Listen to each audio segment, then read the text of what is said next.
Shout out to Omaha Steaks for sponsoring this update. We're now solidly in the holiday season, and that means two things: family and food. If you got a lot of mouths to feed, Omaha Steaks will send you a family gift pack for only $49.99. That's 77% off, which means more money for video games. To get it, visit omahasteaks.com and enter promo code THEKNOW in the search bar.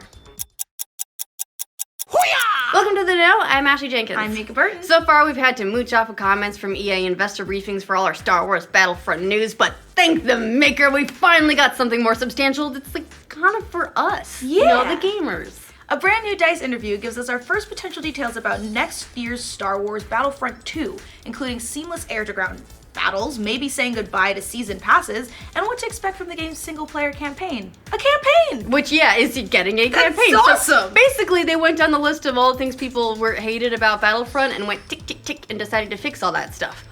Hopefully.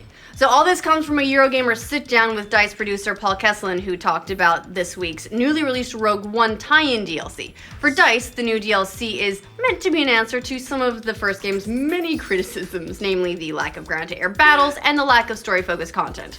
In addition to addressing the criticisms, the DLC also has the added bonus of giving us a promising idea of what we'll see in next year's sequel, Battlefront 2.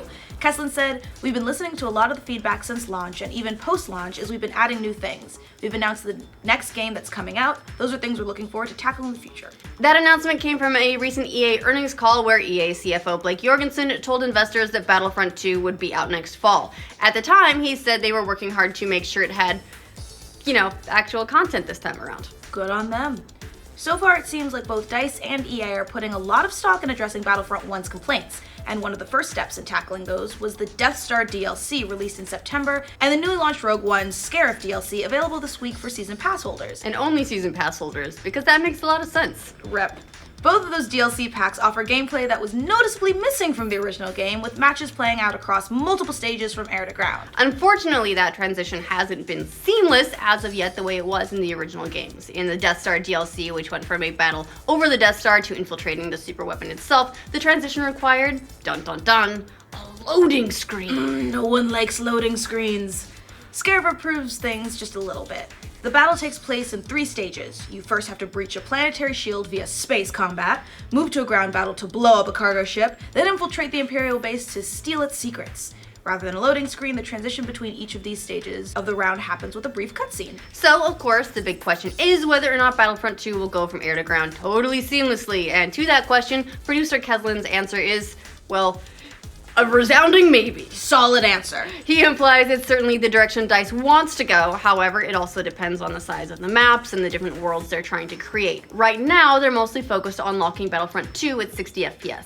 But more than anything, Kesselin says that they want Battlefront 2 to be able to tell more stories. That's actually what inspired us with the Death Star DLC, and this, how we do add a bit of narrative to the multiplayer game. We know that players want that. We're not able to give them a full-fledged campaign post-launch for Battlefront, but how can we scratch that itch a bit? He also revealed that EA's Motive Studio out of Montreal is going to be designing the game's campaign. Motive doesn't really have a whole lot on their resume at the moment, but seems like they're drawing their main inspiration from Battlefield 1. According to Kesselin, that means Battlefront 2 will focus on big set pieces, more open-ended gameplay, and a much greater emphasis on the staples that people love from Battlefront's multiplayer matches, much the way Battlefield 1 did with its campaign. Drawing inspiration from Battlefield 1 could also mean that Battlefront 2 doesn't set its sights on any one particular time period in the Star Wars universe, but may bounce around to different things through a variety of episodes or vignettes, because that's what they did to great success with Battlefield 1. Everyone really liked the way they tackled that campaign and the number of stories they were able to tell. I mean, considering all the rich material out there from the prequels, the original trilogy, the new movies, even some of the new side content, that would certainly open up the possibilities for Battlefront 2 to tell multiple stories all at once, and it sounds awesome. It does. The Star Wars universe is a large one. You can pull from a lot. Interestingly enough, and maybe kind of controversial for huge Star Wars fans, it also sounds like Battlefront 2 might be moving away from the ground that's already been covered in Battlefront 1, which means the original trilogy's content could be kept out of the campaign. I know, heartbreaking. Yeah, it would be a little disappointing not to see a campaign level from something as iconic as Hoth or Endor, but it kind of makes sense not to try to rehash those since we've played them as recently as Battlefront 1, plus a number of other games in the past as well. Kesselin also indicated that they might not focus too much on the new movies either, saying, "I could see from a commercial standpoint that it makes sense. There are new movies coming out, hitch yourself to that star. There are always opportunities to look backwards. There are TV shows, comic books. A lot of us at the studio watch Rebels, a lot of us read the comics. So it really does sound like we could be getting unique content from all over the map, maybe even brand new characters and stories all together from new time periods, all of which would have to now be new canon, right? Some will no doubt love or hate this idea, because while Battlefield 1's campaign did have its critics, that approach seemed to serve the game itself really well, allowing them to tell a number of interesting stories that spanned a huge part of the conflict of World War I in all kinds of different theaters of war. Lastly, the producer also talked about one of the gripes often heard about the first Battlefront game.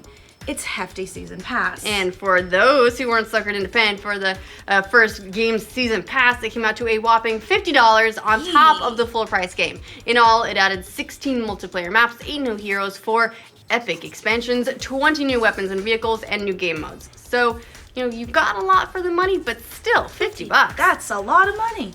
It also adds other cool features like a split player base and staggered content releases. My favorite, yeah. With some of the DLC, like the Death Star Scarif DLC, coming an entire year after the original release. And if you want to play Scarif right now, but you don't have the season pass, you're just shit out of luck, bro. Just drop the $50, man. Sucks to suck. You have to wait a couple of more weeks. So, hey, the season pass is on sale for $30 now. 30 instead of 50, what a deal.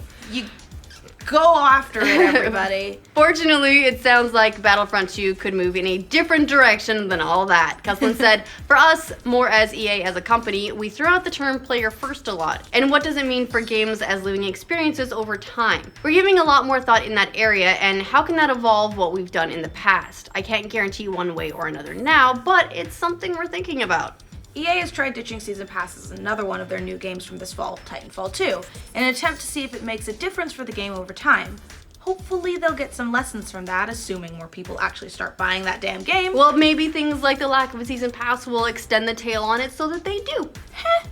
Maybe they'll ditch season passes altogether in favor of other revenue streams, like microtransactions. So basically, Titanfall 2, you're our only hope.